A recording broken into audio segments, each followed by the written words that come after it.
Question: are you older, what is referred to as a senior citizen? What is a senior citizen? Well, if you're over, well, I don't want to say 55, that's a little young, but some individuals who are over 55 and 60 on are looking for work.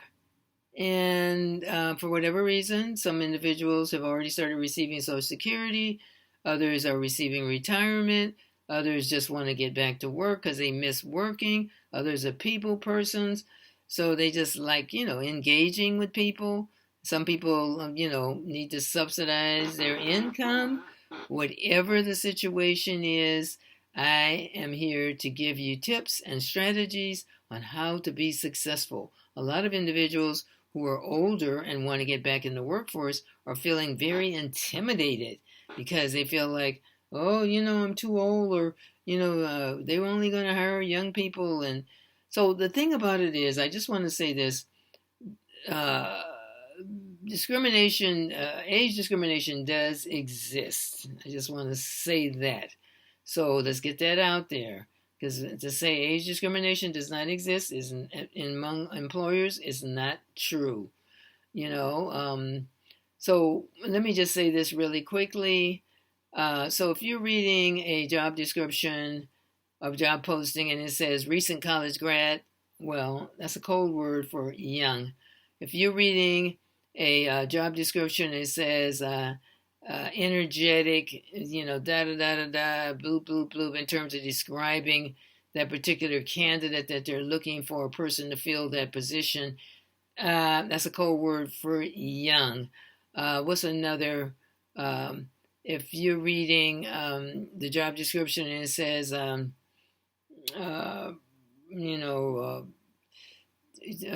great job for newly graduate or something like that, then you know that they're looking for a younger person. And so those are code words. They can't really come right out and say, we won't hire you if you're a certain age, but those are basically code words for saying you're wasting your time because we're really looking for younger people. Now, I've applied for jobs and I know good and doggone well I'm qualified for the position, could do a heck of a job. And I know that I did not get the job. I can't prove it because they are looking for younger folks. And in one instance, I was thinking, I'm not going to even apply to this company anymore. It's a youth-oriented company where you're supporting youth who are foster youth, and I have a lot of experience in that area, and I never am successful in getting hired, and I know why, because they're thinking a younger person could relate to a younger person, but younger people need mature people to support them with advice and wisdom and all of the things that mentorship that an older person, especially with my skill set and experience, could provide. Plus, I have a passion for it, but I know that I just know without them saying it, because they can't say it, that they're really looking for somebody they're probably thinking that this young person can relate to. That's probably who they don't need, of somebody they can relate to. They need somebody who can share wisdom with them and guidance and care and empathy, but bringing a lot of guidance to their life. But anyway, that's a whole nother story. But yeah, there is age discrimination. So, you start reading the job posting and it starts using language like that. Just move on. Don't even waste your time because they're really looking for a younger person. They're not coming right out and saying it. But so today the topic is right now is nighttime. And the topic is, I did one video on don'ts. And, when you're looking for work. So this was a do. This is going to be a do video. And so stay with me because I have over 25 plus and counting years of experience as a job coach, career advisor, vocational trainer, employment service specialist, you name it, go down the list. All right?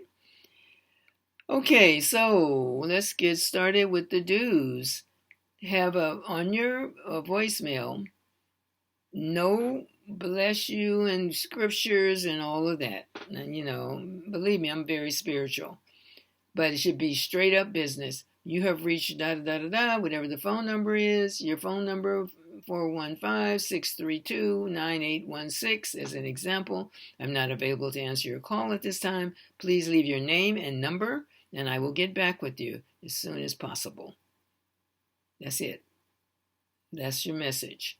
Nothing else. And then if they want to talk to you, they'll leave, and you're not available, they'll leave a voicemail. Right? So that's it. Short and sweet. Nothing else with the baby crying in the background and you got all the long drawn out music going for 2 minutes and they're trying to leave a message. All right. Moving right along here. Know your skills. Know what it is that you have to offer. So make a list of all the skills that you have. Write down the number of years that you have these skills, any talents, any abilities, whether it's paid or unpaid. Make a list of all the skills and talents that you possess. All right? So when you are, this is kind of a hodgepodge kind of a video, but I want to cover a few things.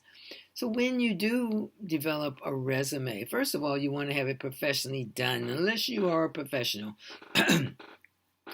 Excuse me, unless you have a lot of experience as a resume writer. So because there's two types of resumes, there's chronological and there is functional, and that's a whole nother story. Chronological is when you write a resume according to your chronology of your work history. Functional is you're tapping into your skill sets and your experience without doing it in a chronological manner. You're not focusing on the chronology as much as you are expressing and sharing your skills, experience, education, certifications, whatever else. Okay? And that's a whole nother resume development takes a certain level of expertise. So you want to, especially as an older worker, you probably haven't done a resume in a while, so you definitely would want to spend a few dollars to have somebody do it professionally so you get your foot in the door. However, you're not going to be real happy about this. You may or may not know it, but for every position you're applying for, the resume should be customized. Should be customized to, excuse me, I got to get some water. This is getting exciting. So I got to get some water because I want to make sure you get everything you need to get. Hold on just a second. Let me get I had my water in a jar, but that doesn't look too sophisticated. So let me pour my water in a glass, okay? Y'all bear with me for a minute because I want to share all this with you. Let me put my jar down because you can see my jar. Okay, all right. So what I was saying is, pardon me, for every position that you're applying for, the resume should be customized. It shouldn't just be where you do one resume and it just goes out to any and everybody, because that is not going to cut it. That is a red flag for employers, that you're just sending out resumes and you're not specifying it to that particular company or what they're looking for. So that's really important. It sounds like, but that will get you in front of an employer and get the attention of the recruiter, by customizing your resume. No AOL emails, no Yahoo, no Hotmail, and whatever else I think those are the three that I could think of. Has to be Gmail. AOL, Yahoo, Hotmail tells the employer you are behind the times, you are ancient. And that's what you're trying to defeat, that whole perception. So if you want to use AOL, Yahoo, Hotmail for your friends and family, that's fine. But for business purposes, Gmail. All right? All right. On your resume, when you're developing a resume, you don't want to go back too far. This is something came to me recently. Don't ask me why it just came to me recently, but it did. Because I have years of experience working with the school district as I have my teaching credential, and I wanted to show that I had worked for the school district for 16 years, but it takes me way back into the 90s or early 90s.